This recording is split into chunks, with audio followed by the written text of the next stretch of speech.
E, então, hoje o Marcos ele vai falar sobre reparação de nervos periféricos após trauma. Tá? Então, com vocês, meu amigo de longa data já, né, Marcão? Marcos Barbosa Salles. Aproveitem, espero que vocês aproveitem a palestra. Então, boa noite, obrigado por todos e desculpem os percalços aí, tá? Então, bom, vou começar aqui, vou pegar a tela e... Opa! Vou colocar minha tela aqui. Beleza? Todo mundo está vendo aqui ou não? Sim. Sim? Tudo bem? Estou vendo, estou Beleza? vendo. Uhum. Tá vendo? Tá. Então é o seguinte, então a gente vai falar um pouquinho de nervos periféricos, tá?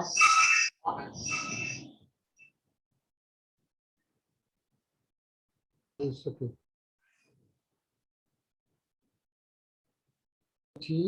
Nem nada, nem o neurocirurgião, tá? A gente está trabalhando por algum tempo, na verdade, desde o começo do mestrado, junto com o Marcelo, em relação à reparação tecidual, tá? Então, eu vou começar a falar um pouco.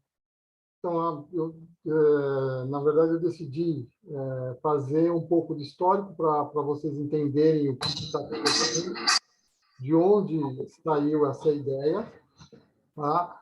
E aí a gente vai mostrar alguns casos clínicos. Na verdade, assim, eu tenho uma pegada mais básica. Então, alguns colegas, na verdade, me falam que eu falo tanta letrinha, tanta sopa de letrinha, às vezes NF-kappa beta, FGK1 e tal, alguma coisa, eles falam que eu estou mentindo. Né? É tudo mentira isso aí. Então, então, a gente vai apresentar alguma coisa para vocês, tá? E eu vou tentar ser mais clínico possível, tá? Eu vou tentar, mas assim, a gente vai dar uma ideia do material para vocês e os resultados que a gente está tendo até o momento, tá? Então, assim, os nervos periféricos,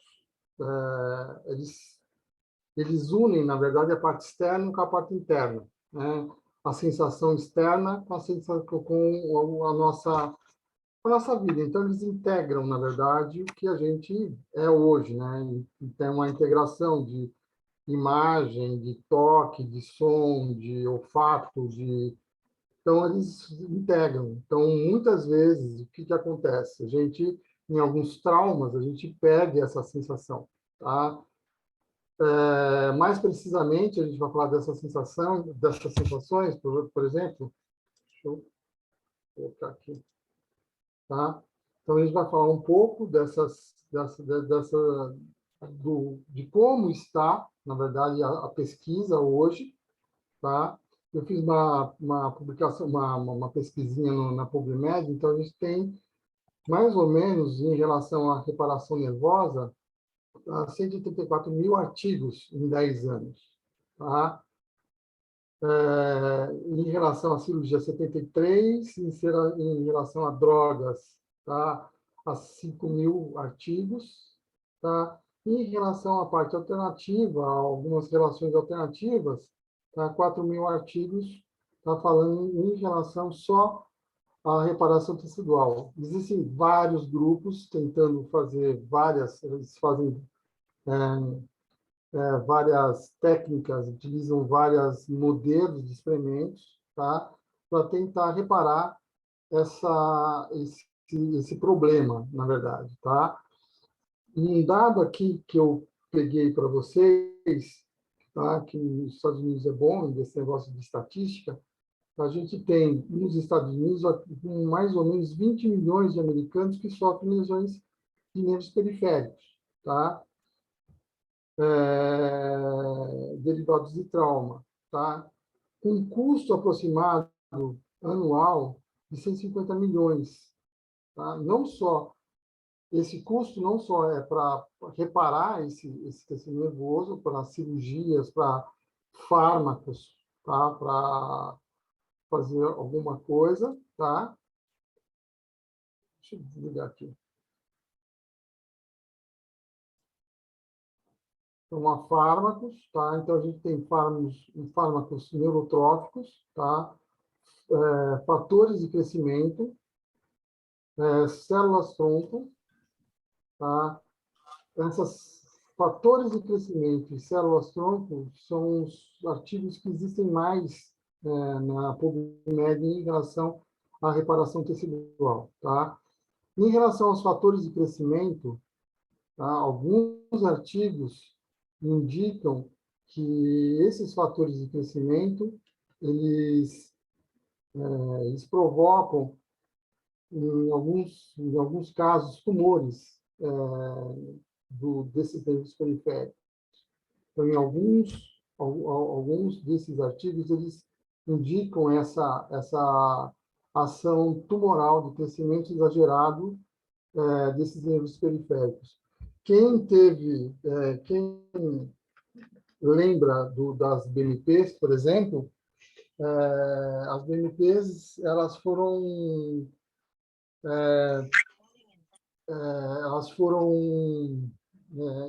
impedidas de serem vendidas nos Estados Unidos por volta de 2011, na verdade. Até então, elas eram vendidas também com os mesmos problemas, esses fatores de crescimento, tá? Que provocavam tumores, o tecido não parava de crescer, provocava um problema nesses pacientes, tá?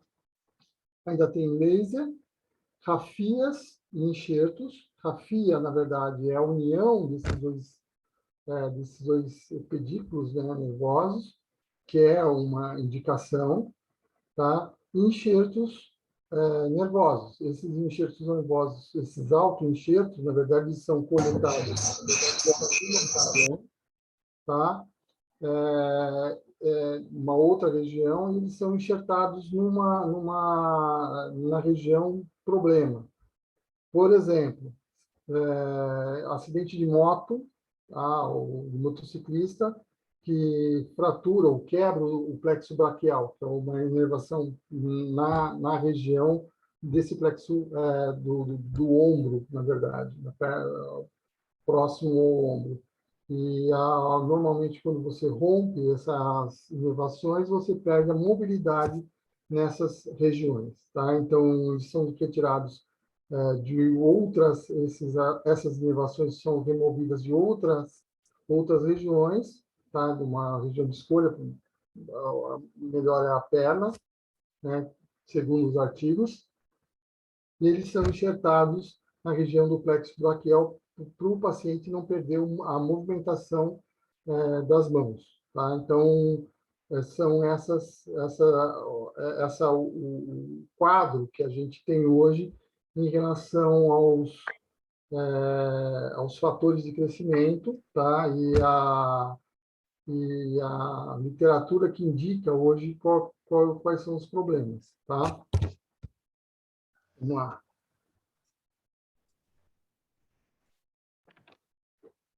Então, a gente desenvolveu um material, em biomaterial, na verdade, em 2002, sim. Na verdade, quando eu estava fazendo mestrado, a gente, de 99, 1999, como que a gente é velho, Marcelo? De 99 até mais ou menos agora, a gente está estudando esses biomateriais. Normalmente, se vocês verem, pegarem alguns artigos, tá? Meus artigos, principalmente, falando disso, a gente está falando de composto. Tá? Porque simplesmente a gente não sabia qual é a classificação desse material. Tá?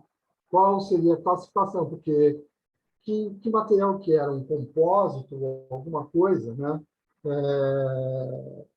E aí, há um tempo atrás, eu descobri, na verdade, lendo alguns artigos, eu descobri a classificação desse biomaterial. Tá? Então, a gente tem uma classificação aqui dos materiais clínicos utilizados, que são materiais biocompatíveis, que são utilizados até o momento, tá? Materiais bioativos, materiais biodegradáveis e bioativos, também tem essa situação, e materiais biomiméticos. Que inferno que é isso? Que diabo que é isso? São materiais que eles imitam ou uma situação da natureza, na verdade. Então, eles promovem, eles imitam alguma situação da natureza para que esse material seja mais eficiente. Um exemplo disso é o velcro, tá? Que a gente tem aqui, ó. Então, essa descoberta do velcro, essas coisinhas aqui que ficam um cachorro na perna, no inferno, não sei como que chama essa coisinha aí. Então, o cara que inventou o velcro, ele começou a entender como funciona essa ligação e fez o velcro, tá? E o Então, Bruno, meu faz... oi? Picão, né? Obrigado. Esse picão aí, então ele desenvolveu o velcro. Hoje em dia, isso aqui é uma imagem de um protótipo de um tecido ósseo, tá? Normalmente, as hastes de tecido ósseo, ou os implantes de tecido ósseo, eles são rígidos. Eles estão começando a fazer um modelamento desses materiais, na verdade, que ainda não está no mercado, tá? Nem o meu ainda, tá? Imitando o trabeculado ósseo, tá? Fazendo com que ele tenha a mesma resistência e com um menor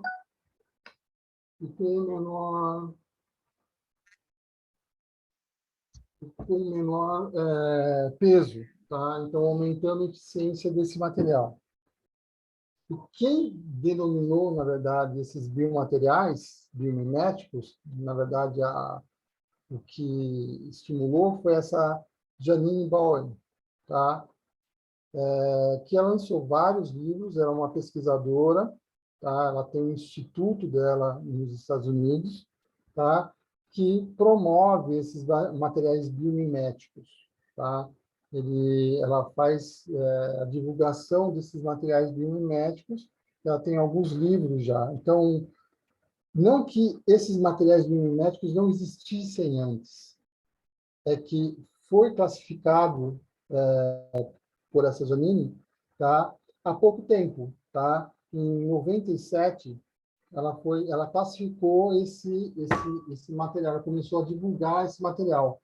Mas existem materiais biomiméticos basicamente de sempre, então eles imitam uma situação. Por exemplo, o Leonardo da Vinci, ele utilizou essa ideia de biomimético com a máquina voadora dele, tá? Então, é antigo, mas essa nomenclatura está sendo colocada mais presencialmente, tá? Mais firmemente agora, tá? Então, o que a gente não sabia, na verdade, agora tem uma classificação, tá? E são materiais investigados e é um amplo, na verdade, é um amplo campo de ação, porque você diminui custos e aumenta a eficiência do material, tá? Com observação da natureza. Então, o desenvolvimento desse composto orgânico ou desses materiais biomiméticos, tá? Então, foram algumas autores, tá? Que, a partir da ideia desses autores, a gente começou a pesquisar, tá? Então, ó, o Robbins, aquele lá da patologia, tá? Ele mesmo da patologia, que lia aquele tratado de patologia. Ele fala, a partir de um trauma, muitas das células retornam ao seu estado embriológico. Então, a partir de um trauma, muitas das células locais, tá? elas voltam ao seu estado embriológico. Então, elas podem se diferenciar em alguma outra coisa. Normalmente, elas se diferenciam em fibroblastos, tá? Muitas das citocinas, para quem não entende isso, são mecanismos de sinalização entre células, tá? São expressas no início do processo de reparo, tá? E estão presentes também na organogênese. Então, eu tenho, a partir do trauma inicial, tá? Muitas das células voltam ao seu estado embriológico, tá? Nesse estado inicial, a gente tem citocinas que estão também ligadas ao processo de reparo. A cicatrização dos tecidos lesados é definida nos estágios iniciais do processo de reparo, que, julgando esse coach, ele está falando desses dois aqui, tá? E a relação entre injúria, dano e trauma celular é extremamente frágil, tá? Delicada, tá? E a estratégia de um controle de balanço redox, tá? Pode constituir um efetivo auxiliar no processo de reparo. Isso aqui é o SIM, ele falou também. Tá? O que é balanço redox? Toda vez que a gente tem um trauma no organismo, a gente tem a liberação de radicais livres. Tá? E muitos, e a maioria, nossa maioria, grande parte, a gente pensa que o radical livre é ruim. Não. O radical livre faz parte de um processo. O que a gente não quer, o que a gente quer, na verdade, é controle desses radicais livres, fazendo com que ele haja a favor do nosso processo de reparo. Tá? Então, aí a gente vem com nossa ideia, na verdade. Tá? Eu acho que está trocado aqui, mas vamos lá ver. Isso aqui. Pulou. Então, a gente pensou numa sustentação metabólica, tá?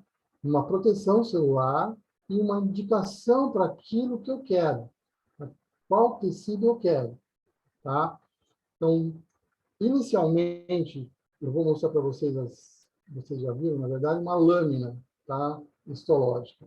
Então, a gente colocou uma série de componentes orgânicos e não orgânicos, por isso que a gente chamou de composto vitamínico, composto multivitamínico nessa região. É quase um centro, né? Para controlar os processos metabólicos locais. Tá? Ah, professor, mas por que a gente não pode tomar um comprimido desse, tá? E fazer com que o corpo processe reparo? Por quê? Porque esses compostos, na verdade, eles passam pelo fígado, eles são metabolizados. Então, para a gente ter uma concentração maior desses fármacos, tá? Eles poderiam interagir no organismo, provocando alguns danos. E localmente, você colocando esses materiais, eles vão interagir no local. Então, eu aumento a concentração, tá? desses materiais, desses microelementos localmente. E assim eu favoreço o processo de reparo. Essa é a ideia. Então, eu coloco o material, e eu tenho o tecido-alvo desse material, na verdade, tem esse tecido-alvo. Então, eu coloco esses microelementos, eles favorecem a formação do tecido que eu quero. Então, assim, é lógico que esses materiais eles precisam ser bem calculados, na verdade. A concentração desses materiais e a forma de colocação desses materiais. Tá? Então, a gente tem que controlar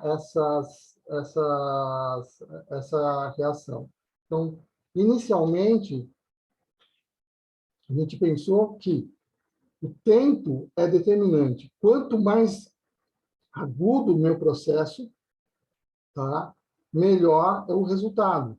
Também é isso, principalmente quando a gente pensa em tecido nervoso, onde a parte distal do tecido nervoso, quando eu vou mostrar isso para vocês, ela sofre uma degeneração.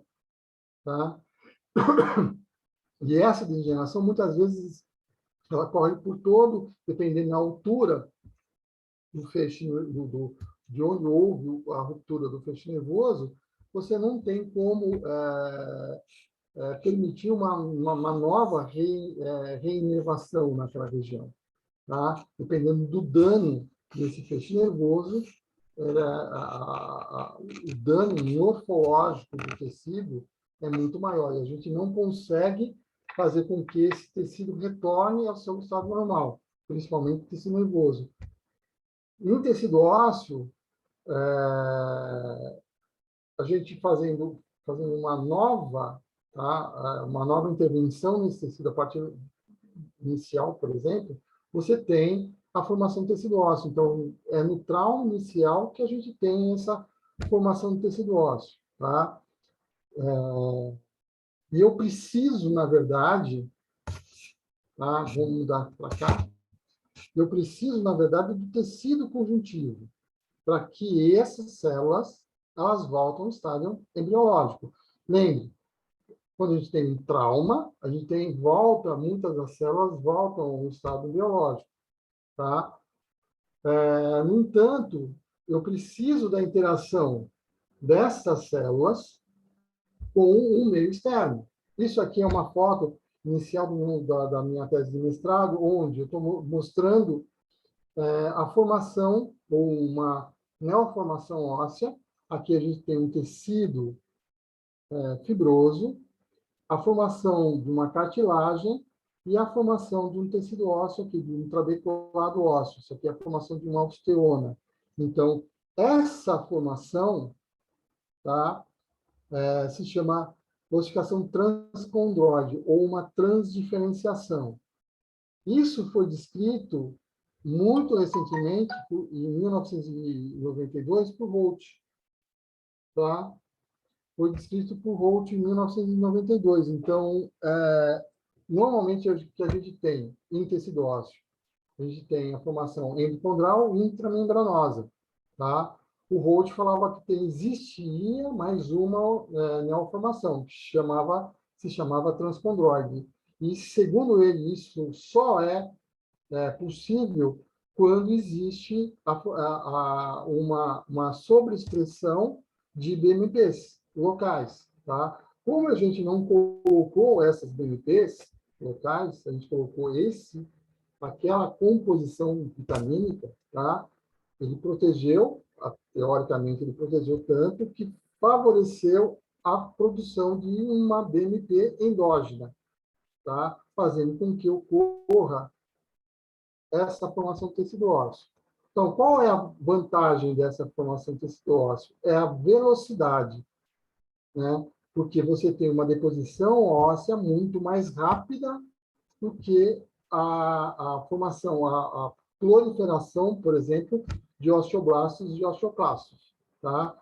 Ou a diferenciação de células mesenquimais. Então, ela transforma, teoricamente, células fibroblastos em células ósseas, em osteoblastos. Então, ocorre uma transdiferenciação. Isso parece meio maluco? Parece. Então, tem uma série de cadeias de eventos que ocorrem para acontecer isso. Mas, nessa época, em 92, e principalmente em 2002 ou 2001, quando eu apresentei a tese de mestrado, que eu apresentei essa,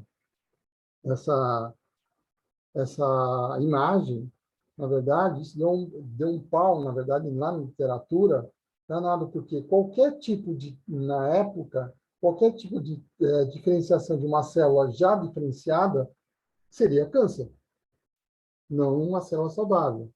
Mas esse Touch Slack, tá? Assim, falando assim, como as células mudam de fenótipo, tá? E fala que isso é possível, tá? Isso aqui foi publicado na Nature em 2002. Isso aqui está mostrando, na verdade, a formação de uma espícula óssea.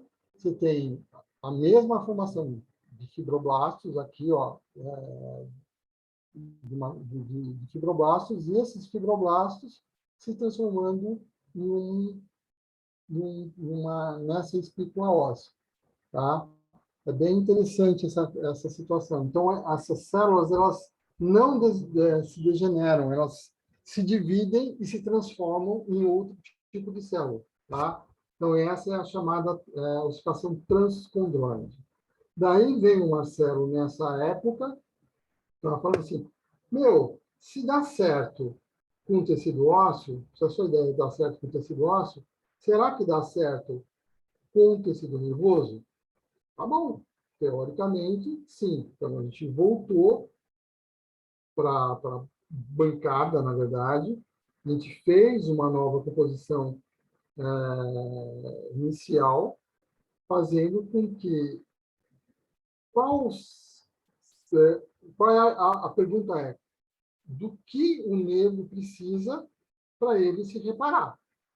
Tá? Qual a necessidade desse nervo para que ele sofra um processo de reparo? Tá? Então, foi um trabalho do Dr. Marcelo, tá?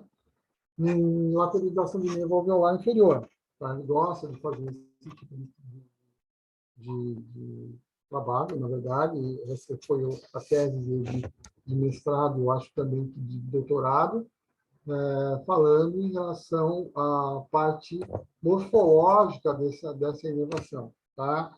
Nesse trabalho, ele utilizou 25 casos, ou 25 pacientes já, tá? Onde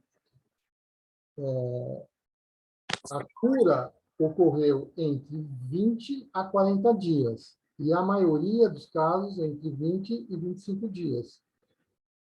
Naquela época, hoje, a lateralização do nervo tem alguns artigos mais recentes, e alguns autores indicam que o retorno da parestesia gira em torno de 90 dias, mais ou menos, tá? Mas naquela época, tá? Algum tempo atrás, em 2011, a gente está falando agora de 2011, a perspectiva de um paciente após uma lateralização do nervo eram 6 meses, tá? De retorno à sensibilidade. Você tinha que aplicar laser,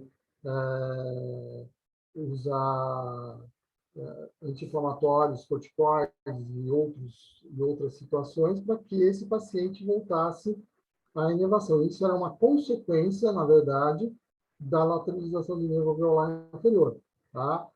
E foi um ganho grande nessa situação, tá? Onde a gente ganhou algum tempo, tá? De 20 a 25 dias na maioria dos casos, onde ocorreu a normalização, a cura desse paciente, tá? Desses pacientes aqui. Então, a gente tem essas fotos, são do Dr. Marcelo, onde se faz uma janela óssea na região vestibular da mandíbula, tá?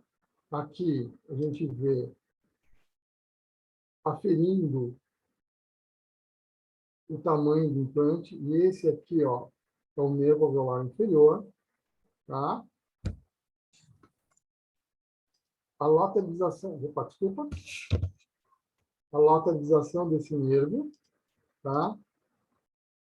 Isso aqui com uma tira de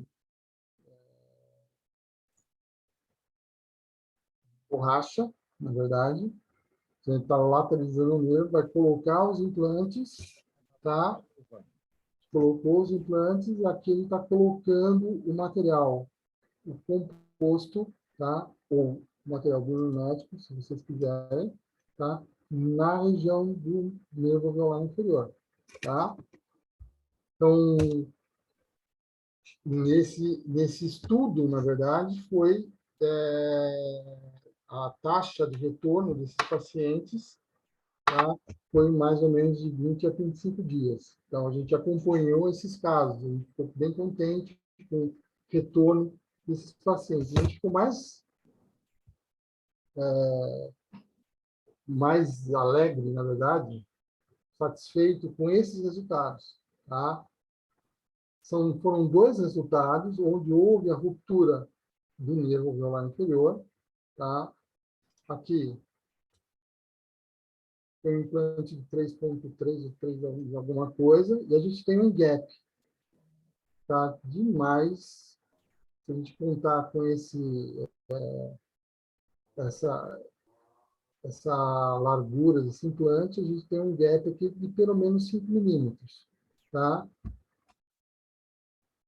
A gente não conseguiu fazer a rafia, a gente colocou aqui, ó, a inervação, tá? A gente fez a sutura nessa região, a gente colocou o composto e rezamos muito para Deus o negócio funcionar, tá? Tanto esse aqui a gente também conseguiu, nesse caso a gente conseguiu a rafia. Tanto esse caso quanto esse caso, tá? A gente conseguiu um retorno à sensibilidade do lado inferior em torno de 31 dias, tá? Os 2 casos aqui. Então, são 2 casos extremos dessa inervação, tá? Uns resultados interessantes disso aqui, tá? Daí eu voltei, fiz uma nova composição, tá? E aí foi em 2015 que eu publiquei esse artigo, tá? Uma alternativa para a reparação de tecido nervoso usando antioxidantes, tá? Estudo histológico em ratos, aqui foi em animais. Tá? O que a gente fez aqui? A gente fez uma neuropraxia, tá? A gente pegou o ciático do rato, tá? E amarramos, na verdade, em 3 pontos distintos, tá? Para saber o que ia acontecer e colocamos o composto nessa região, tá? Isso aqui 30 dias após a formação, tá? No dia de sacrifício dos animais. Esse aqui é o controle, onde a gente não fez, não colocou o material, tá? E esse aqui é o controle. Professor, mas cadê aqui o fio de sutura, tá? Então, o fio de sutura está aqui, ó, gente. 1, 2, 3. Não sei se vocês estão conseguindo enxergar isso aqui. Então, a gente tem um aspecto morfológico, macroscópico interessante desse feixe nervoso, tá? E a formação de uma ponte nervosa entre o coto proximal e o coto distal, tá? Então, a gente voltou, além disso, a gente fez um experimento de caminhada e os animais eles não estavam claudicantes nessa situação, tá? Eles estavam andando bem. O histológico disso aqui, esse aqui é o controle, tá? Só para vocês terem uma ideia. Esse aqui é o histológico, isso aqui é o controle, onde não houve a colocação do material, e esse aqui é o tratado. Então, a gente tem o feixe nervoso e a formação de cones nervosos, tá? Nessa região, tá? Mesmo em 15 dias. Então, aqui, ó, o fio de sutura e a degeneração no animal controle, tá? E no animal tratado, a gente não tem essa degeneração, mas a gente tem a formação de uma novo tecido ósseo. Isso aqui também em 15 dias, tá? Essa ocorre a degeneração, isso aqui é um tecido muscular que está invaginando dentro do feixe nervoso, e a formação desses cones em malformação nervosa na parte, no animal tratado. Tá? Aqui, a completa degeneração, isso em 30 dias. Então, na parte distal, você tem uma completa degeneração desse nervo. E na parte, no animal tratado, a gente tem essa neoformação, ó, tá? Esse aqui é o nervo secundário e aqui o nervo primário. Então, a gente tem uma neoformação, a formação de células nervosas. Isso aqui são a bainha de mielina bem delgada, comparativamente a essas. Tá? Eu vou mostrar aqui, ó. Você tem a bainha de mielina, tá? Mais espessa, e a bainha de mielina mais delgada nessa região aqui. Isso aqui é um vaso, que são hemácias. Só que nesse primário, a gente vê uma degeneração. Isso aqui uma degeneração que a gente chama de degeneração valeriana. Enquanto nessa região, a gente não tem essa degeneração, esse tecido está íntegro nessa região. Tá bom? Então, esse aqui foram os experimentos que a gente fez nesses animais de laboratório. Tá bom? E aí, você não tem que fazer nada, né? A gente não tem que fazer nada na vida, então a gente pegou esses casos, a gente pegou esse material novo, e a pergunta era, será que esse material, tá, pode ser usado em humanos, tá? Quando não existe nessa situação em fraturas de mandíbula, é diferente o trauma entre a fratura de mandíbula, tá? E o trauma de uma lateralização do nervo alveolar inferior. O trauma de mandíbula, normalmente, pacientes que sofrem trauma de mandíbula são pacientes que podem mutilar. Então, com a ajuda do professor Shunahara, tá? Que está aqui, ó, além de usar do Denis e do Fernando, tá? São os cirurgiões aqui no Hospital Regional de Osasco. A gente fez um trabalho piloto, na verdade, de reparação tecidual, tá? Que a gente está tentando agora, a gente está começando a colher os resultados, tá? Que a gente está seguindo esses pacientes durante um ano, para ver se tem algum problema, se eles têm algum problema pós-cirurgia e qual o tempo de retorno à sensibilidade, tá? Então, como que a gente escolhe esses pacientes, tá? Então, o paciente tinha que ter trauma múltiplo em mandíbula, que tivesse uma relação importante com o canal mandibular ou com o forame mental, tá? E ele já teria que ter um déficit sensório pré-operatório, tá? Então, o paciente já teria que ter um déficit sensório na região pré-operatória, tá? E a gente, além disso, tá?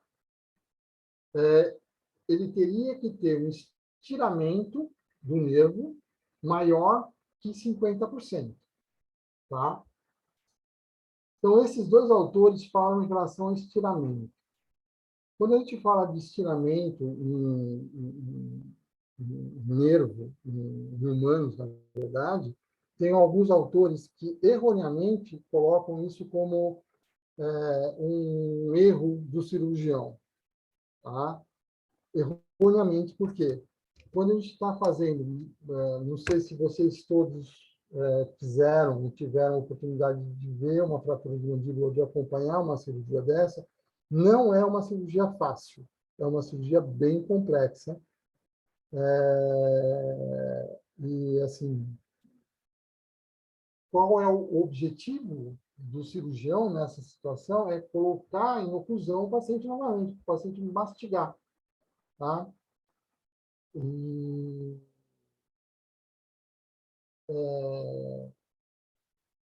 existe a ocorrência porque o canal mandibular, tá, o feixe, o nervo alveolar inferior, passa dentro desse canal mandibular e a ruptura desse nervo ou ao estiramento dessa inervação. Logo, tá, em 2017, fala que em 20%, um estiramento maior que 20%, tá? Ou igual a 20%, começa a ocorrer uma degeneração do nervo mandibular. E hoje, tá? Esse autor já recentemente fala que em 47, um estiramento de 47% faz com que ocorra já degeneração dessa inervação, tá? Uma degeneração definitiva dessa situação, tá? E como que a gente fez, tá? A gente pegou esses pacientes, a gente fez a escolha desses pacientes e a gente fez uma análise simples, que é a análise de score, tá? O que é a análise de score? A gente colocou de 1 a 10, de 0 a 10, desculpa, tá? Fazendo com que esses pacientes, tá, dessem uma nota para para parestesia, onde 0 é não sentir nada e 10 é a normalidade. Então, a gente teve um score desses pacientes pré-operatório, pós-operatório imediato, 7 dias, 14 dias, 28 dias, 60 dias, 90 dias e assim por diante até durante um ano. Tá? Então, a gente fez esse score, o paciente voltava, retornava ao hospital.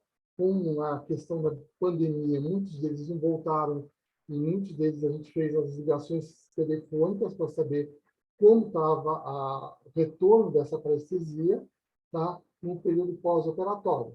Tá? Então, assim, primeiro, o paciente teria que ter uma fratura, voltando, relembrando, uma fratura múltipla de mandíbula. Tá? Ele teria que ter, além da fratura múltipla, tá? Que essa fratura tivesse alguma relação com o canal mandibular ou com nervo mentual, com o forame mentual. Tá? Ele teria que ter já um déficit sensório pré-operatório. Tá? Então, e pacientes que tinham um estiramento maior que 50% também foram incluídos. Tá? Então, a gente selecionou esses pacientes para que eles pudessem participar da pesquisa. Tá? Então, a gente estava tentando realmente ver, observar se esse material teria alguma efetividade durante o processo de reparo da parte nervosa. Tá? Então, vamos lá. Então, esse paciente, ele veio assim no hospital, já com placa, tá? Já tinha uma placa pré-operatória, já uns 7, 8 anos atrás, tá? Já tinha essa placa, tá? Onde ele teve um acidente ciclístico, tá? Onde houve paciente de 62 anos, tá? Com fratura bilateral de mandíbula, tá? E fratura também de parassíntese, tá? Teve a necessidade de remoção da fratura da placa pré-existente, tá? E a recolocação dessa placa e a colocação dessa placa existente. Então, a gente colocou biomaterial, esse material dentro na região medular, tá? E sobre a placa, tá? Para ver o que estava acontecendo. Então, no pós-operatório imediato, primeiro, no pré-operatório, o paciente já sentia uma falta, ele já tem um score bilateral de 4 para cada lado. Tá? Então, ele estava uma falta de sensibilidade já no pré-operatório. No pós-operatório imediato, que foi no segundo, a gente operou, no dia seguinte, a gente perguntava para o paciente qual é o score, qual que é a sensibilidade do senhor. Daí, na verdade, ele falou 0, tá? Que não estava sentindo nada bilateralmente nos dois lados, tá? Bilateralmente, tá? No 7º dia, tá? Ele já começou a sentir um esfriamento, esquentamento da região e formigamento intenso da região, um incômodo. Ele falava assim, olha, está incomodando, formigamento, tá meio estranho esse negócio aqui, tá? No 18º dia, tá? Na região direita, tá? Já relatou um score de 7, tá? E na região, desculpa, na região direita, um score de 7, na região direita, esquerda, um score de 6. E em 60 dias, ele relatou o score de 10. Então, em 60 dias, ele já estava sentindo a sua normalidade. Tá? Esse aqui é o primeiro caso. Esse segundo caso é interessante, também foi um acidente de bicicleta. O paciente fraturou a parasíntese, tá? Com relação ao forame mental, mas do outro lado, ele não estava sentindo, não teve nenhuma falta de sensibilidade, não teve nenhum problema sensitivo. Do outro lado, porque não houve uma ruptura, não houve um trauma nessa região, tá? O que a gente fez? A gente fez a incisão, tá? Fez a abertura, tá? E nessa região a gente colocou o composto na região medular e por sobre o forame, a saída do forame. Aqui estão as duas placas, tá? De fixação. A gente colocou nessa região, acomodou o material nessa região, tá? Interessante nesse caso, como ela tinha a parte sensitiva normal do lado direito, tá? Ela pôde comparar com o lado esquerdo, fazer a comparação do lado esquerdo. Então, de novo, no pré-operatório, no pós-operatório, ela tinha um score de 0, ela naquela região, na região direita, tá? Ela esquerda.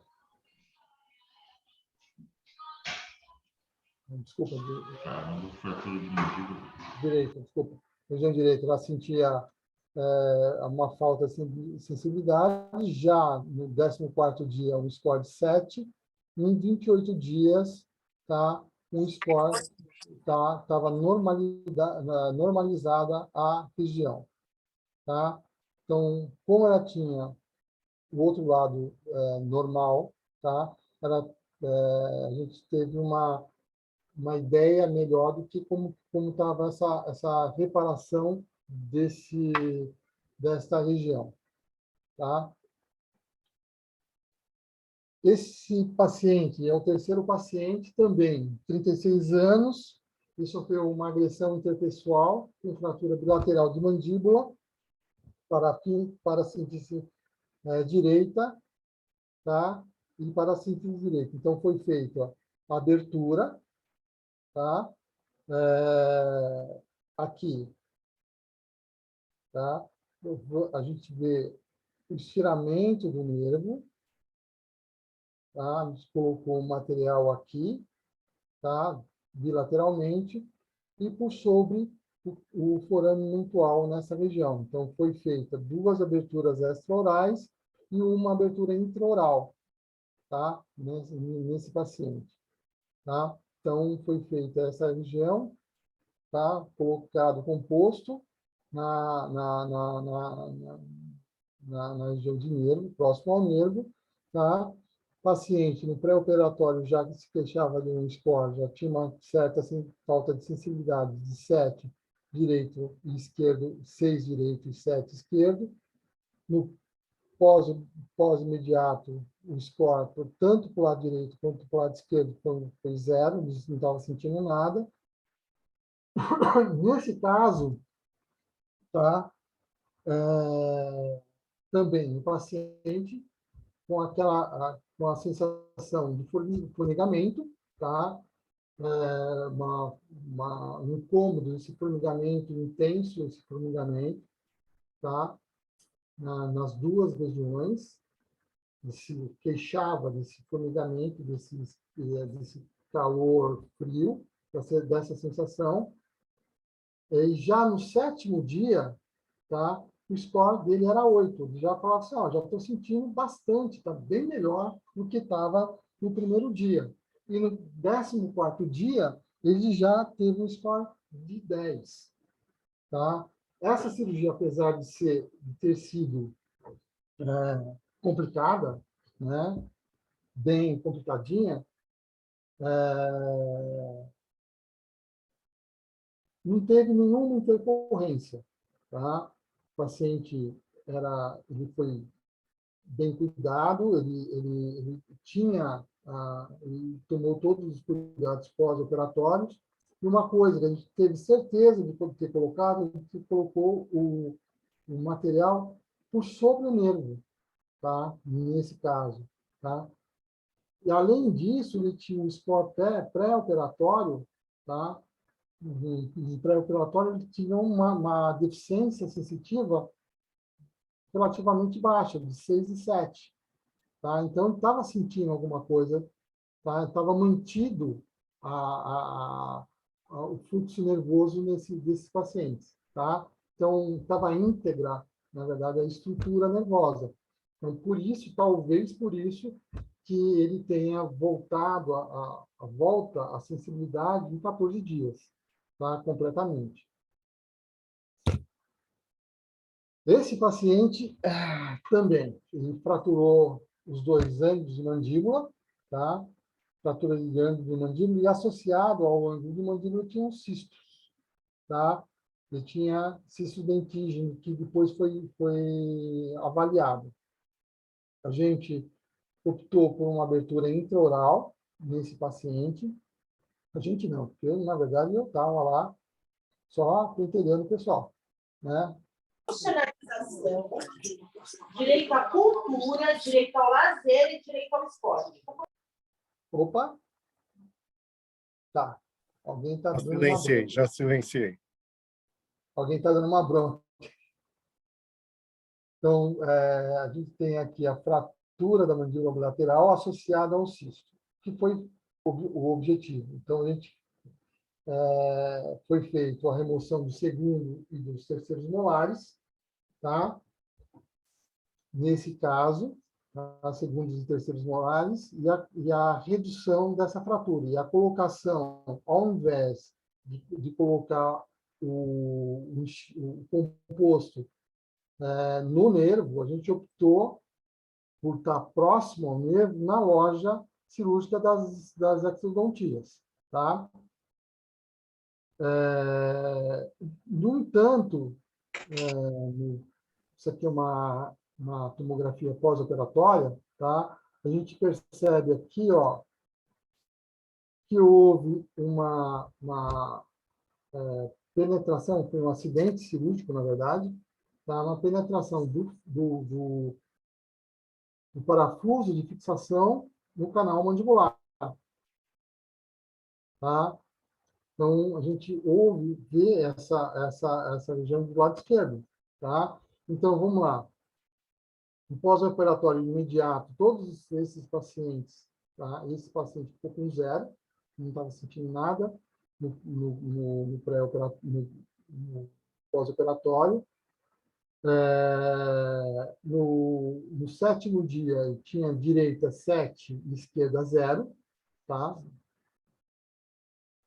Aos 14 dias, direita 9, tá?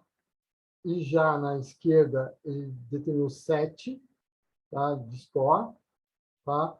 No 28º dia, esse paciente, essa região, ficou com score de 10, ele estava sentindo toda a sensibilidade na região, enquanto do lado esquerdo ele dava 8, tá? No 60º dia, tá? Um score de 9, estava mais ou menos, estava sentindo ainda o formigamento, estava sentindo incômodo nessa região, mas o score de já 9, tá? E no 90º, depois de 3 meses, tá? O paciente já relatava score de 10 naquela região. Esse parafuso foi removido? Não, esse parafuso continuou em posição, tá? Do jeito que ele estava, ele continuou, tá? Esse foi relativamente nosso pior resultado em termos de tempo de volta à sensibilidade, tá? Mas, principalmente do lado esquerdo, tá? Desse lado esquerdo, mas a gente relata isso, talvez seja devida a essa colocação desse parafuso de fixação dentro do canal mandibular também, tá? Então, talvez seja isso, mas o paciente voltou. Depois de 90 dias, o paciente estava sentindo uma normalidade nessa região, tá? Esse foi um caso complicado, também o paciente com fratura múltipla de mandíbula, tá? Paciente de 37 anos, foi agressão física, tá? Ó como tá bem ruim essa região, tá? Na região direita, tá?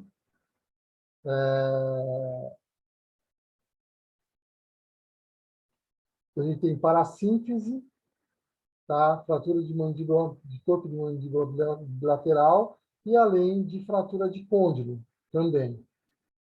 Também esse paciente já utilizava uma placa anterior, tá? De fixação, porque ele já tinha tido um outro problema anterior, acho que foi um acidente automobilístico, onde ele colocou essa placa de fixação, já tinha fraturado essa região, tá? E optou-se pela remoção dessa placa, foi uma incisão cervical, se eu não me engano, não é? Optou-se pela remoção dessa placa e a recolocação e a colocação de outra placa, tá? Isso aqui foi a cirurgia, tá? Então a gente a gente está tirando a placa com cinzel e martelo, porque muitas dessas placas elas estavam já osso-integradas, e esses parafusos eles não eles não saíam, na verdade estavam osso-integrados, eles não estavam conseguindo tirar, então eu trouxe pela remoção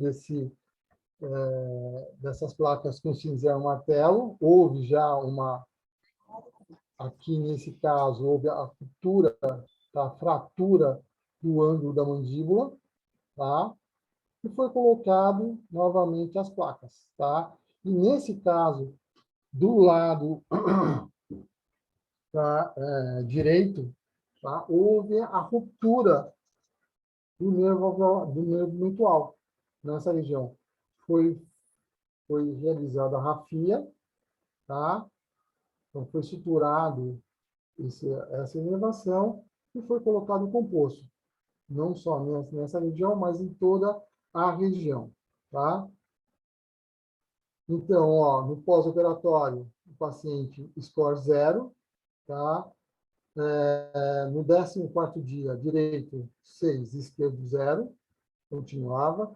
Aos 28 dias, esquerdo 10, tá? Direito 7, e 60 dias, tá?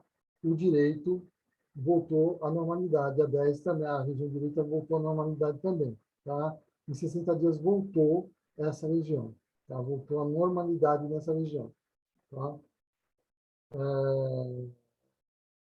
Conclusão, tá? Essa aqui é uma tabela, na verdade, dos casos, falando da idade do paciente, sexo, tá? Região direita ou esquerda, no pré-operatório, qual é o déficit sensório que ele tinha, tá?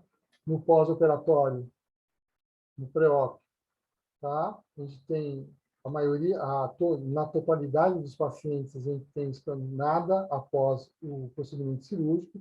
Lembrando que esse caso, segundo caso, foi apenas um lado, não foi uma cirurgia bilateral, tá? Aqui está errado. Esse tá errado aqui. Tá, no 7º dia não foi isso aqui Ah, não, tá tudo bem, esse aqui é o caso 2. Tá? E aqui, a maioria, tá? O retorno à sensibilidade normalmente se faz em 28 dias. Teve, sim, 28 dias. Tá? Na maioria dos pacientes voltou em 28 dias ou menos, tá? Que foi o caso 3, que foi em 14 dias. Tá? mas o maior incidência de caso, tá? Foi no caso 2, onde houve a transfixação do nível alveolar inferior, tá? Mas ele depois retornou em 90 dias. Tá? Então, nas conclusões aqui, os pacientes foram acompanhados, estão sendo acompanhados, está quase dando um ano agora, nenhum problema, nenhuma alteração neurológica ocorreu na região, tá? Todos os pacientes que passaram por esse tratamento não tiveram nenhum problema de dor pós-operatória, depois uma dor neurológica posterior, tá? Parece que o material teve, tá, com esses casos, a mesma situação que nos resultados em animais, parece que o comportamento é o mesmo. Por que parece que eu estou falando? Porque são poucos casos, tá? São poucos casos e a gente tem que aumentar esse N de casos para a gente poder ter uma certeza maior na aplicação desse material em seres humanos, tá? Mas, assim, esses resultados iniciais são resultados interessantes que a gente que estimulam, na verdade, a procurar melhorar, na verdade, esses casos, na verdade, melhorar, aumentar o meu N, colocar isso daí numa amplitude maior para ver se melhora, na verdade, a qualidade de vida desses pacientes, tá? Agora, perguntas que ficam, tá? Que eu acho que eu não vou ter tempo de vida para responder essas questões. Qual o comportamento desse material em nervos periféricos motores? A gente acredita que é o mesmo, tá? A gente não sabe, porque a gente trabalhou principalmente em nervo sensitivo, tá? Nervo motor a gente não trabalhou, tá? Se tiver o mesmo comportamento em uma inervação motora, nossa, vai ser bem legal. A gente vai conseguir um resultado, pelo menos, de dano, melhora de dano desses pacientes, tá? Diminuir a sequela desses pacientes, tá? Segunda pergunta, qual o comportamento em outras regiões regiões do corpo, tá? Em outras regiões, tá? Será que ela vai ter o mesmo comportamento, a pergunta, em outras regiões, por exemplo, no nervo ciático ou um outro nervo, será que ele vai ter o mesmo comportamento? Tá? Não sei. E é possível mudar a apresentação desse material para colocar em coluna vertebral? Tá? Em pacientes que sofreram traumas vertebrais, tá? Paraplégicos ou tetraplégicos, será que esse material colocado de uma outra forma, essa ideia, nem o material que eu falo, é a ideia colocada da mesma forma, em outras situações, ele pode ajudar esses pacientes? Então, assim, são perguntas que ficam. Porque toda vez, isso é a mania de pesquisador, é sempre fazer perguntas. Tá? O problema é obter as respostas. Tá? Mas, assim, as perguntas são viáveis. Será que a gente pode conseguir colocar, transformar essa pasta que vocês viram até agora em outro material que seja aplicável em coluna vertebral para melhorar as sequelas dessa região? É uma pergunta que fica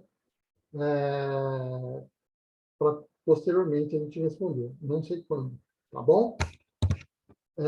Agradeço vocês, tá? Agradeço pelo tempo de vocês, né, que estão aqui. Agradeço pelo Marcelo pela oportunidade de falar do nosso trabalho.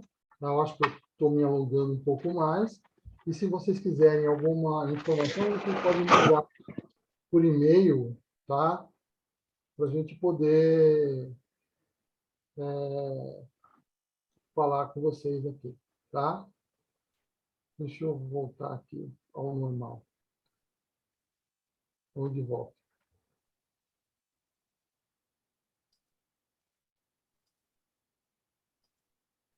Alguma pergunta, moçada? Marcão, eu posso fazer uma para você? Por favor. Tá me ouvindo? Ah, na verdade, eu sou, como sempre falo, sou da geração antiga e sempre falava para mim assim, que tem que ter um conduto para que haja um direcionamento da migração de células neurais, certo?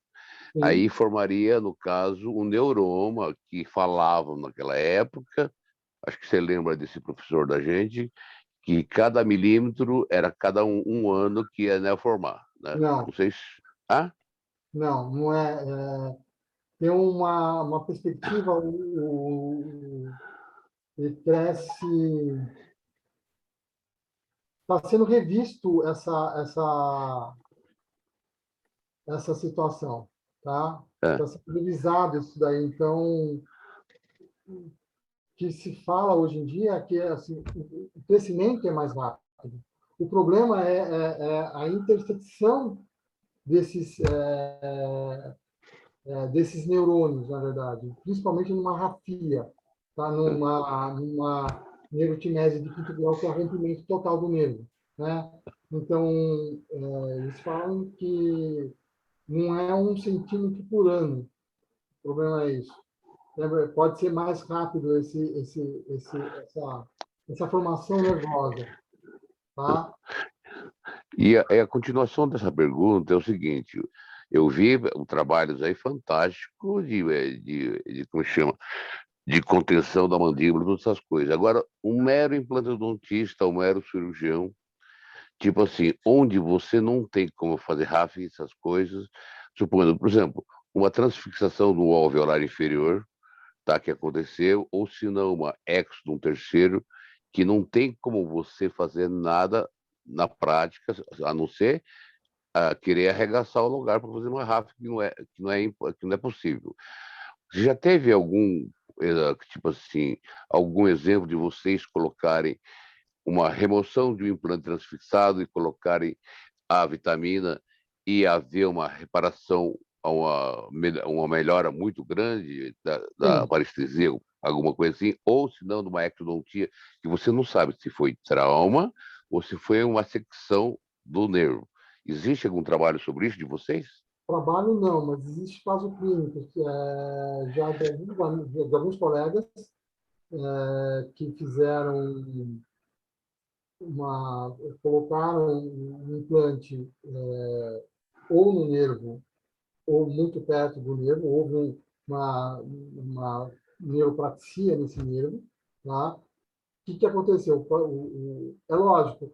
Então, Júlio, é o seguinte, o problema é o seguinte, é, tem duas condutas. Eu posso falar assim, eu coloquei, foi isso que ocorreu. O colega removeu o implante e colocou o composto, tá? O paciente retornou a sensibilidade, tá? Em 14 dias, que eu me lembro desse caso. Tá? No entanto, cadê vocês aqui? Vocês estão me vendo ou não? Sim. Sim, estamos te vendo e ouvindo. Tá.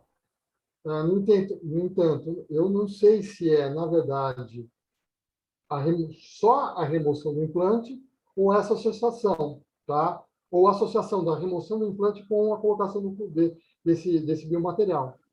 Eu não sei se tem essa relação, tá? Então, eu sei que já ocorreu, o colega removeu o implante e colocou o composto, tá? O material. E, posteriormente a isso, ele, ele, ele teve a retorno da parestesia em 14 dias, em 2 semanas. Eu lembro desse caso, mas foi uns 2 ou 3 casos que aconteceu isso. Alguns colegas me pediram o material para esses casos, viu, Júlio? Legal. Brincadão. Tem Bom, mais alguma pergunta? Eu queria dar o meu depoimento, né, para a turma, que realmente eu utilizei em vários casos de lateralização de nervo, comparativamente sem a utilização do composto, o retorno da regressão da parestesia é muito mais longa, né? E a gente teve a oportunidade de fazer histologia também com laser e utilizando composto, tanto que isso daí passou a ser o meu protocolo, utilização de laser, né, e do composto. E queria dizer que vocês estão de frente a um grande pesquisador, um grande gênio, e é muita pena, né, que o Brasil não tem uma política de não valorização, porque o que o Marcos fez é um achado muito grande, que deveria ser muito mais valorizado. O problema é que as pessoas acabam não valorizando isso daí. Né, o Marcão, eu tenho acompanhado a trajetória dele fazer a tentativa de lançar isso daí no mercado, né? E é realmente complicado, mas eu posso dar meu depoimento aqui, né, que realmente o material funciona, né, tanto que eu utilizei muito. Gostaria de parabenizar também a equipe do professor Hélio, né, Shinohara, que fez esses casos magníficos também, que a gente pôde ver, e que agora eu acho que até o legal é que a gente pode até... Eu estou achando até, Marcão, que é mais fácil, às vezes, já quebra a mandíbula do sujeito logo e coloca os implantes, que está voltando mais rápido do que fazer lateralização de nervo, né? Mas, assim, eu achei muito legal. Se vocês tiverem mais alguma pergunta para fazer para o Marcos, né? Mas vale muito a pena. Até Boa noite. Boa noite. Fala, Léo. Ô, Marcos, tudo bem? Então, aproveitar o momento aqui, boa noite a todos. Também faço minhas as palavras do Dr. Marcelo Yoshimoto, né? Já conheço o Marcos faz mais de 30 anos, ele foi veterano meu de faculdade de graduação, e uma grata surpresa, né? Depois de tantos anos, cruzar com ele aqui na universidade, aqui em São Paulo, né? E ele é um clínico, né? Self-made, se fez sozinho, e aprendeu daquela maneira como todos nós aprendemos, né? Aprendeu errando, experimentando, testando, errando e acertando. O cara não falou, mas tudo bem. Eu também tinha, assim, muitas... eu quero testemunhar aqui, né? De público a guinada que foi para a gente, o uso, né, do composto. Originalmente, o professor Marcos havia me cedido algumas amostras e nós começamos a fazer uso. Só que 90% dos pacientes com fratura de mandíbula, pelo menos do meu serviço, eles são originários de queda de motocicleta. É um hospital grande, que drena 14 municípios do extremo oeste aqui da Grande São Paulo, e desaceleração por queda de motocicleta gera um trauma muito grande. Nós não queríamos, assim, que essa desaceleração fosse um grande fator, né, que pudesse interferir no reparo ósseo. Então, a maioria dos casos, nós tentamos triar por ferimentos de baixo impacto, né, quedas de bicicleta, agressões físicas com altercação, né, por briga, por exemplo. Ou então, muitos desses pacientes foram vítimas de assalto, né? Foram assaltados na rua e, por dispor de pouco dinheiro ou nenhum dinheiro, foram agredidos, né? A socos, a coronhada de arma, muitas vezes. Então, são ferimentos de baixo impacto. E eu percebi, eu me animei, porque na remoção da sutura em 14 dias, os pacientes sentiam dor. E eu falei, poxa vida, tá acelerando o reparo, né? Porque originalmente os pacientes sem o uso do composto, eu estou falando um dado clínico, porque eu sou testemunha, sem o uso do composto, no 14º dia ainda havia uma hipoestesia acentuada. E no grupo experimental aí, no piloto, né? Esses pacientes com composto, com 14 dias, já vinham com queixa de dor. Né? É um testemunho clínico, a relevância disso é baixíssima, né? quase nula na ciência, mas deu para ver da grande viabilidade, da possibilidade de reparo. Né? E esse paciente também que apresentava um cisto dentígero, né, bilateral no terceiro molar, agradeço ao Serviço de Patologia Cirúrgica, né, da FOUSP, a professora doutora Marília Triveler Martins, que ela fez o anátomo patológico, né, da bilateral na mandíbula. O paciente foi assaltado na rua, foi espancado, fraturou a mandíbula bilateral, e nós evitamos ao máximo fazer acesso extraoral nele, né? Eu tinha, acho que 24, 27 anos desse paciente, abrimos intraoral e fixamos com placa tridimensional, parecia um ossinho, né, um fêmur. É que nós temos um trabalho também em andamento, o Dr. Marcos Salles é coautor, de estabilidade de fratura com placa tridimensional, né, não só placa linear. E nesse paciente, quando nós transfixamos o lado esquerdo, quando você perfura o feixe vasculo nervoso, normalmente você tem sangramento, né, de sangue vermelho vivo. E não teve esse problema. Nós detectamos, sim, que o parafuso estava próximo ao canal mandibular no controle tomográfico. Tá, ok? No intraoperatório não foi detectado isso, né? Possivelmente a fresa, né, guia, que transfixou a mandíbula, mas nós fizemos parafuso short, né, parafusos curtos monocorticais, tá? Queria testemunhar aqui o grande esforço, né, a seriedade do Dr. Marcos Barbosa Salles. Tá? Marcão, valeu, obrigado, cara. Obrigadão por nos auxiliar aí a melhorar a assistência aos pacientes do SUS aqui. Tá? Era isso, obrigado. Eu que agradeço a vocês. Uma coisa que o Marcos esqueceu de falar é que esse material ele tem uma característica de manuseio muito boa, né? Que se assemelha, assim, eu costumo dizer que ele parece uma massa de vidraceiro, então ele pode ser aplicado facilmente. Isso daí é muito legal, né? Porque para você aplicar na região, ela se estabiliza por si só lá na área, isso é muito bom.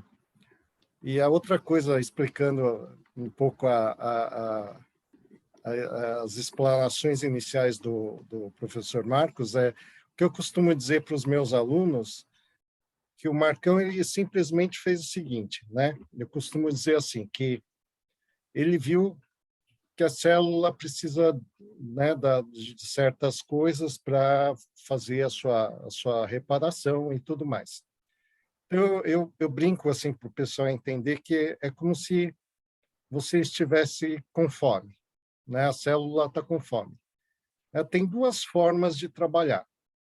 Ou ela vai fazer a comida, que muitas vezes vai dar trabalho, ou ela pede pelo iFood, né? Então, no caso, o Marcão simplesmente conseguiu idealizar e sintetizar esse material para entregar basicamente pronto, né?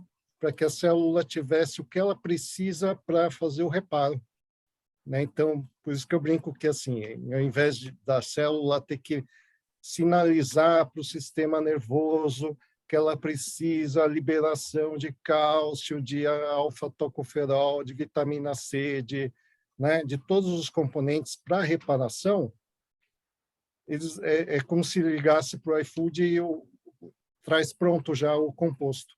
E por isso que é uma grande sacada. Hã? Virei um motoqueiro. Né, mas dá mais dinheiro, cara, dá mais dinheiro. Então, só não pode cair perto de Osasco, não, hein? Cai na sexta-feira lá, meu, perto de Osasco, vai lá para o regional. E vai na degola. Não quebra o queixo perto de Osasco, não. Tá? Alguém tem alguma pergunta? Ninguém? Júlio? Ninguém quer fazer alguma pergunta para o professor? Ô Marcelo, o Marcos, é o seguinte, aquela cor é aquela marrom escura. Eu peguei no início com o Marcelo também, foi naquela pesquisa que eles estavam fazendo, a massinha ainda, tipo meio vidraceiro, era aquela marrom escura que a gente usou, né, naquela época, certo? Deve ser a mesma coisa ainda, né? Mesma cor.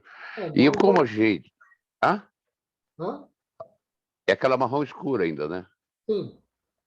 Então eu queria saber de você o seguinte, a gente que já está agora em curso, essas coisas tudo, e os outros professores também, eu acho que talvez esteja interessado, qual seria a maneira de a gente, tipo assim, no caso que eu falei para você sobre transfixação, sobre as coisas mais simples que a gente, no dia a dia, a nível de curso da gente, qual seria um jeito de a gente adquirir esse teu produto aí?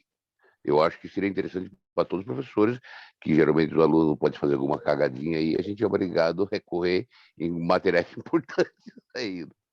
Então, Como é que seria esse caso? Então, Julião, pela legislação, eu não posso nem pensar em vender. Porque se eu vender isso daí, eu estou cometendo um crime de, sei lá, da cadeia. Isso aqui Tá. tá? O que eu faço, às vezes, é fornecer o material, tá? Gratuitamente, para ser Retorno instrumento, de pesquisa também, né? Claro, pô. para ter pesquisa, para ter número, Claro. para ter N, para ter pacientes. Mas, assim, vender essas coisas da cadeia, isso aí não quero, não. Ok, então. Pode contatar pelo celular, o Marcelo está aqui, você sabe o meu e-mail, né? Ok, então. Obrigado. Aí, depois, como é que, aí, depois de quantos dias, no caso, vamos supor um cara que fez uma exodontia e o cara não sabe se seccionou ou não, ou só traumatizou, e vai ter um coágulo na região.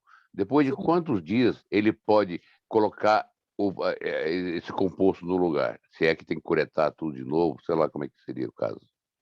Eu não colocaria. Eu colocaria, tiraria. Bom, o tempo é importante, tá? Então, quanto mais recente for, quanto menor for o tempo, melhor para o processo de reparo. Porque você lembra que a degeneração na região distal do nervo acontece rápido, né? Então, quanto menor esse tempo, quanto mais estrutura saudável, na verdade, que tiver, melhor é o processo, mais rápido esse processo de retorno da sensibilidade. Então, assim, teria que ser agudo. Ou, se você está pensando, então, tem uma probabilidade de atingir o nervo alveolar inferior, já remove o terceiro molar e coloca lá dentro. Mesmo se não for, sem, tem problema, vai atingir. Ou como um colega aconteceu, que ele colocou um implante e o paciente ficou parestésico. Ele removeu o implante, colocou o material, na outra semana ele colocou o material e rezou, né? Que é bem isso que a gente faz, para ver se retorna a acessibilidade. Nesse caso dele, exatamente, eu não sei se houve uma neuropraxia, se houve só o apertamento ou a secção. Eu não posso definir isso para vocês. Eu sei que ele removeu e colocou o composto, fechou, esperou 14 dias depois, o paciente estava sentindo, estava curado, né? Agora, eu não sei se ele tirasse o implante e não colocasse nada, tirasse só a pressão em 14 dias, também estaria curado. Eu não sei. Eu não posso saber. Eu não posso definir isso para saber. Não dá, na verdade, para definir isso, Gilberto. Tá ok. Teve a aula, né, do professor Hélio, onde ele mostra muitas possibilidades, né, de proximidade ao canal mandibular, né, dos terceiros molares em relação ao canal mandibular. Ele mostrou bem a classificação lá. Eu acho que em circunstâncias onde tem aquelas se encaixam dentro da classificação, eu acho que aí nesse caso já poderia realmente estar fazendo uma prevenção, né? já sabendo que teria uma possibilidade maior de dano ao feixe. No mais, que inclusive a pergunta do Dr. Vinícius, né, que ele colocou aí no chat, se já tem disponível, né, o material. Né, como o professor Marcos respondeu, infelizmente ele não pode ser vendido, ainda não, ele não encontrou uma forma em relação a empresas, né, para vender o material. Você quer comentar, Marcos? Não, não tem. Eu acho que não tem interesse de algumas empresas, ou assim, como eu falei para você, lembra que a gente usava como composto, agora a gente só sabe pelo menos a classificação desse material, que é um material biomimético, né? Não sei, não sei se as empresas não estão interessadas, elas vendem sempre as mesmas coisas, não sei se, porque aí eu não sou da empresa, eu não sei, não posso entrar na cabeça da empresa. A gente, que é clínico, na verdade, pesquisador, na verdade, assim, eu estou na meiota, né? Um negócio meio clínico e pesquisador, que eu não sou nem clínico nem pesquisador, é aquela coisa. O clínico, eu sou muito pesquisador. O pesquisador, eu sou muito clínico. Estou nessa meiota aí. Estou ruim, né? Mas é nessa meiota que eu acho que, na verdade, acontecem as descobertas. Porque participando das cirurgias lá em Osasco com o Hélio, eu aprendi muito. Aprendi demais, porque muitas vezes a gente pensa dentro do laboratório uma coisa que na prática clínica é completamente diferente. Tá? Tem muita gente, eu vi alguns artigos falando de rompimento de lateralização de nervo, ou estiramento de nervo alveolar inferior, que o pesquisador fala como iatrogenia. Não, não pode, não é iatrogenia. Entendeu? Às vezes acontece, o nervo passa dentro do canal mandibular, você tem uma mandíbula completamente instável, para você estabilizar naquilo lá, não é fácil. Não é nada fácil. Então, se alguém falar em iatrogenia como estiramento de nervo alveolar inferior ou alguma coisa, eu acho que nunca participou de procedimento cirúrgico, né? Porque é complicada a situação. Às vezes você tem 3 cirurgiões e ainda falta mão lá. 3, 4 ainda falta mão para resolver o caso. Porque a estabilização, principalmente esse último caso, o primeiro caso, a mandíbula estava muito instável, a gente teve que remover a placa pré-existente e recolocar tudo no lugar. Então, a mandíbula ficou bem estável, não é fácil resolver um caso desse. E tem estiramento, sim, do nervo, não tem jeito. Tá? Não é uma intragenia. Então, assim, quem fala isso é que nunca participou da clínica, nunca viu a clínica, né? Então, assim, eu estou nessa meiota, na verdade, porque eu converso bem com o pessoal de básica, entendo esse pessoal de básica, entendo bem o pessoal de clínica, né? Ainda mais com a minha pentelhação de ir lá no Hospital de Osasco, lá, conversar com o pessoal e ver as cirurgias, e algumas vezes participar dessas cirurgias. Mas é só assim, na verdade, que eu acho que a ciência vai funcionar. Tá? Tem a parte básica e unir a parte básica à parte clínica. Tá? E tem que ter alguém que converse com essas duas pessoas. É difícil. Martão, surgiu uma pergunta aqui. Né, estão perguntando se o composto serve só para nervos periféricos ou para outros tecidos, como tendões. E se ele fosse utilizado em outros tecidos, qual seria, deixa eu ver aqui, espera aí, se ele traz benefício em outras estruturas. Então, como eu falei, tá? Do iFood, né? Como você acabou de falar do iFood, tá? A gente tem que pensar em cada tecido-alvo, tá? Então, os tecidos alvos que eu estudei até agora, que a gente estudou até agora, na verdade, foram tecido ósseo e tecido nervoso. Tá? Tendão ou cartilagem pode dar certo, sim. Observando a mesma metodologia, você entrega aquela região para a região, entrega para aquela região o que for necessário para ela se reparar. Mas, assim, eu não tenho experiência, mas, assim, a ideia pode ser aplicável a qualquer tecido, desde que você estude o que o tecido, naquele momento, ele precisa. Tá? Qual é a concentração de cada biomaterial, ou cada microelemento que ele precisa naquele momento. Entendeu? Pode ser usado para tendão, ou para tecido, ou para músculo, para outra coisa. Só que você precisa estudar o tecido, adaptando o material, tá, ao tecido-alvo, aquilo que você quer. Acho que eu respondi ou não? Na verdade, né, eu participei bem dessa fase, né, porque a pesquisa do Marcos foi justamente em cima de tecido ósseo, né?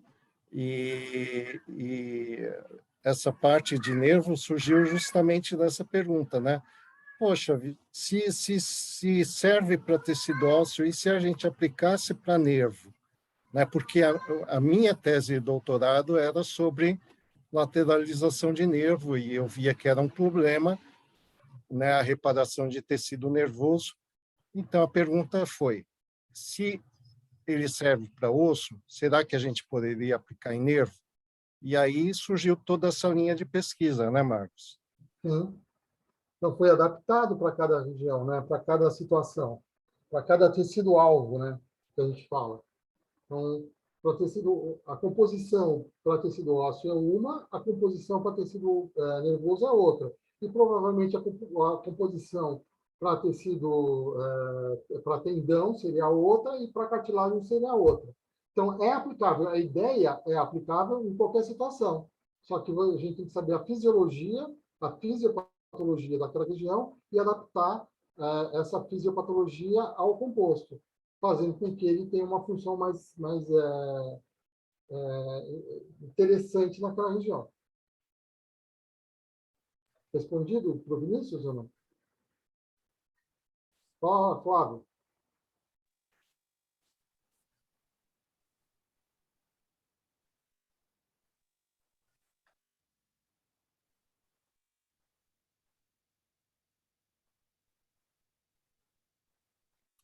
Sim, pode fazer mais uma pergunta. Claro, aqui você aparece como usuária do Zoom, né?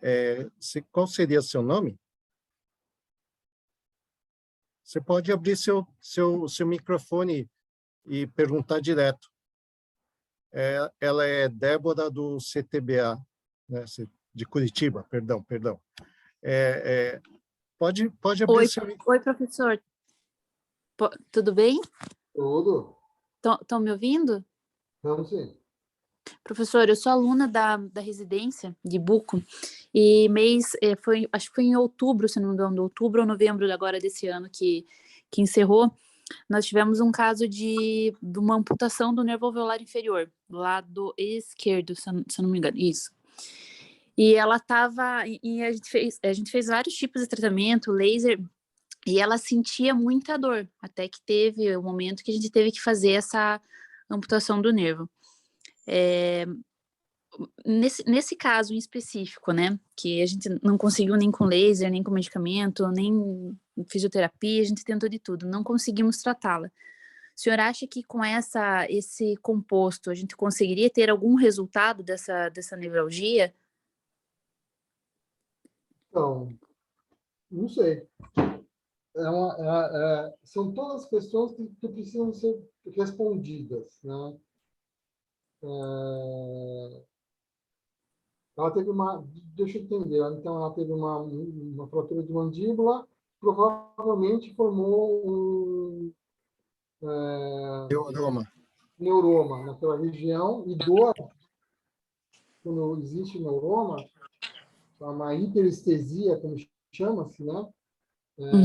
É normal, tá? Talvez sim.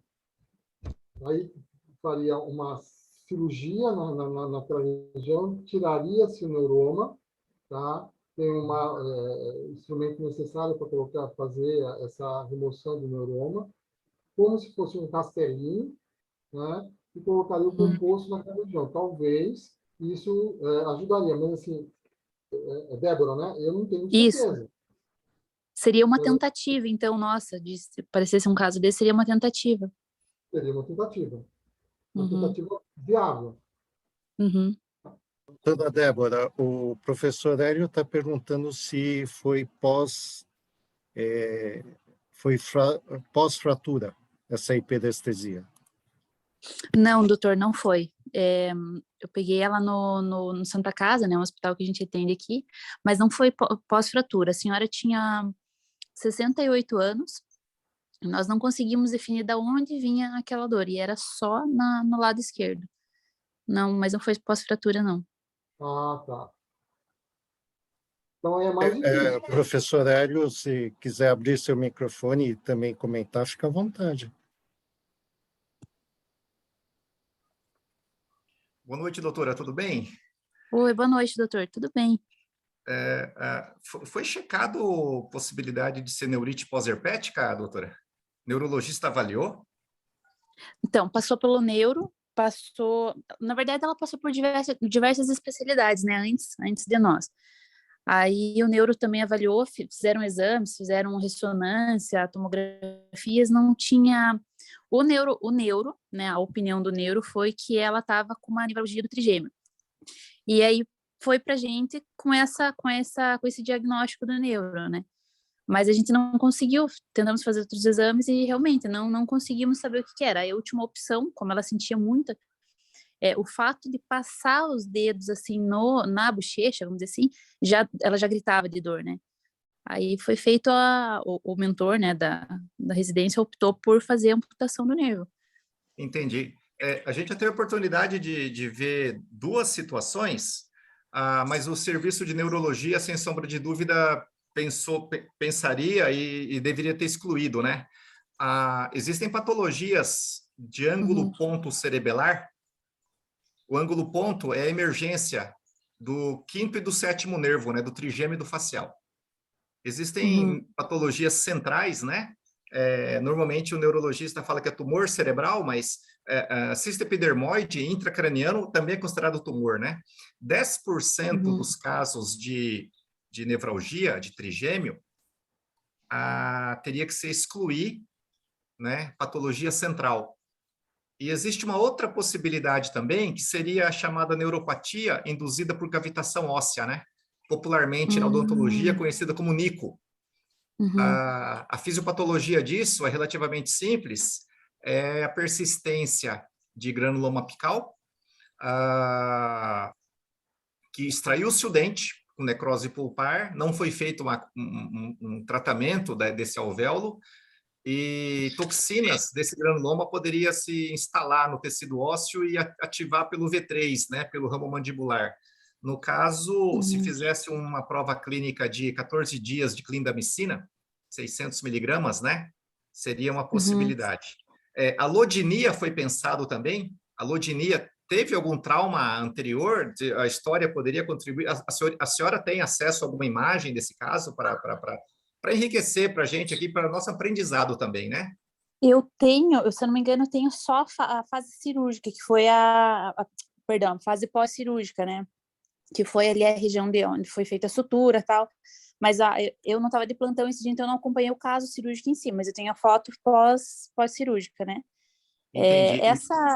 Doutor, deixa eu só fazer uma pergunta, desculpa ficar, né, prolongando, mas agora você me despertou. Eu nunca ouvi falar dessa última possibilidade que o senhor comentou. Neuropatia induzida por cavitação óssea? Isso, essa possibilidade não veio ao assunto, né? Isso está descrito como ONIC, né? No livro de estomatologia. Você encontra. Está aqui Estou anotando atrás. aqui. Não, eu mostro para você. Vou anotar aqui, porque até vou ler sobre isso daí, que isso daí não... Não. Tem no Neville. Tá. Uhum. Tem no Neville e faz... quer dizer, já resolveu o problema do paciente? O fundamental é isso, né? Pode ser A, pode ser B, pode ser C.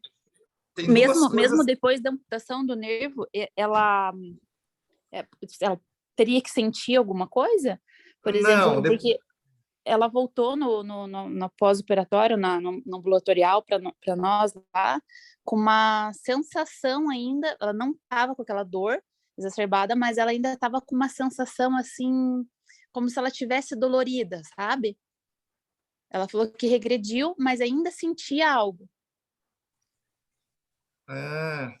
Pode ser dor de membro fantasma, pode ser uma série de coisas, né? Aqui de fora, no ar-condicionado, olhando com meu aquário com 4 peixes aqui, com 4 kinguiozinhos, pode ser qualquer coisa. Mas a senhorita que presenciou, que tratou, né, que viveu esse caso, tomara que tenha contribuído para minimizar o sofrimento, né, dessa paciente. Tá ok? Sim. Obrigada, doutor. Muito obrigada. Nada, que isso. Que isso. Agradeço. Perdão pela interrupção aqui. Imagina. Na verdade, o fundamento, né, desse grupo de estudos é justamente isso, esse tipo de debate, que eu acho que todo mundo aprende. Eu também, eu confesso também que esse Nico, né, eu também não conhecia, não, sabe? Então, eu acho que é muito bom. Eu tenho aprendido bastante também com os nossos encontros e eu estou muito feliz. Espero que vocês também estejam bastante felizes e estejam aproveitando assim como eu estou e como aproveitei hoje aqui com o Marcão, que a gente sempre aprende mais coisas. Alguém mais gostaria de fazer alguma pergunta? Suas considerações finais, Marcos? Eu gostaria de falar um minutinho Claro. sobre o... Está ouvindo? Sim. Estamos escutando.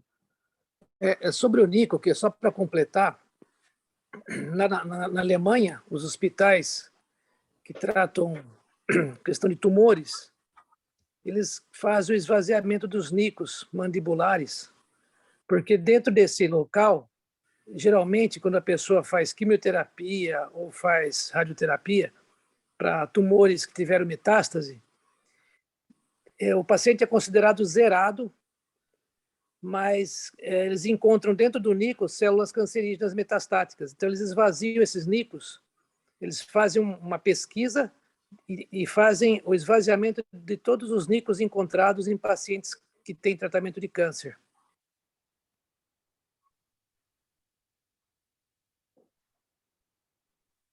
Legal. A doutora Suzana Mencia comentou aqui, fico pensando na possibilidade de injetar a medicação em pacientes crônicos. Pode abrir seu microfone e explicar um pouquinho melhor a sua questão? Doutora Suzana? Sim. Está ouvindo? Estamos sim. Sim, estamos ouvindo. A questão da injeção, existem pacientes que são crônicos.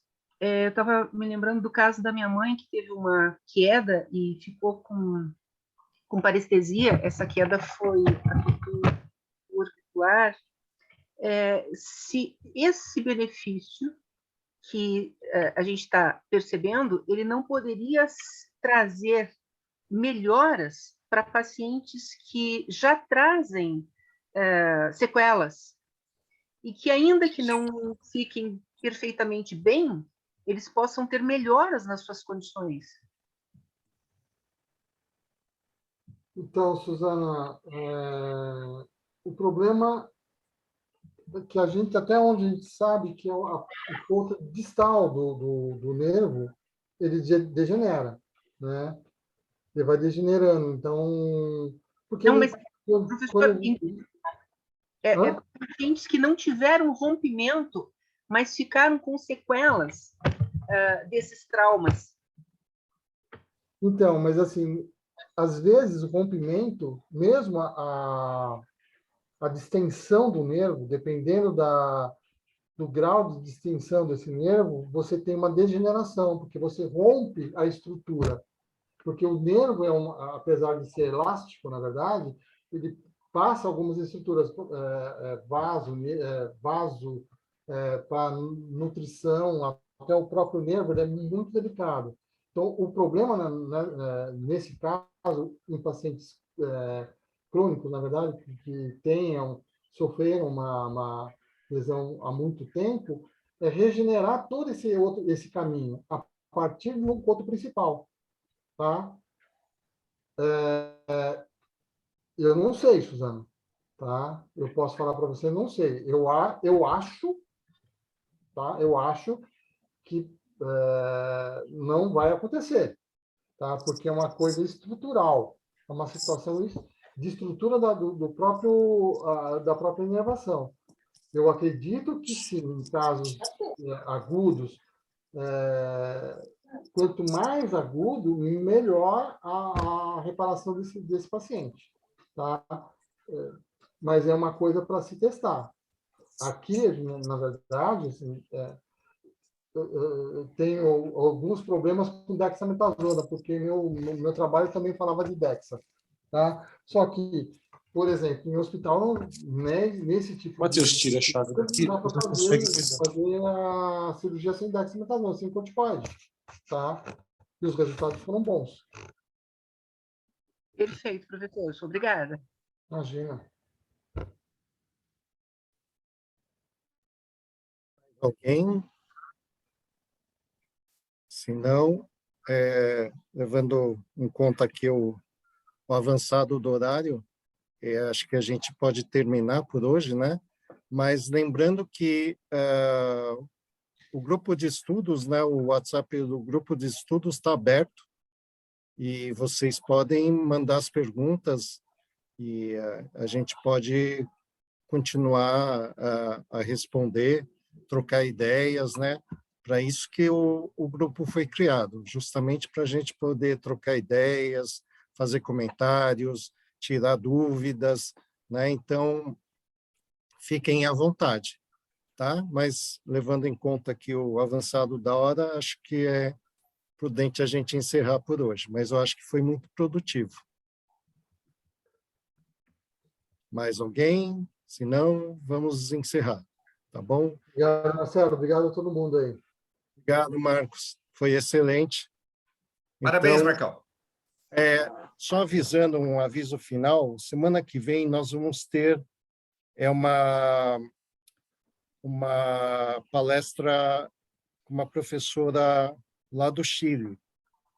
E devido ao fuso horário de lá, então nós vamos começar um pouco mais tarde, tá? Às 8 horas, por causa do fuso horário do Chile. Tá bom? Possivelmente ela também acho que pediu para baixar o Blue Sky, né, para a gente poder trabalhar. Mas isso daí eu estou checando com ela direitinho, informo para todos vocês. Então, gostaria de deixar meu boa noite para todos. Foi um prazer recebê-los aqui. Espero que vocês tenham aproveitado tanto quanto eu. Obrigado. Obrigado, Marcão. Obrigado a todos. Boa noite. Falou, obrigado, boa noite. Muchas gracias. Buenas noches.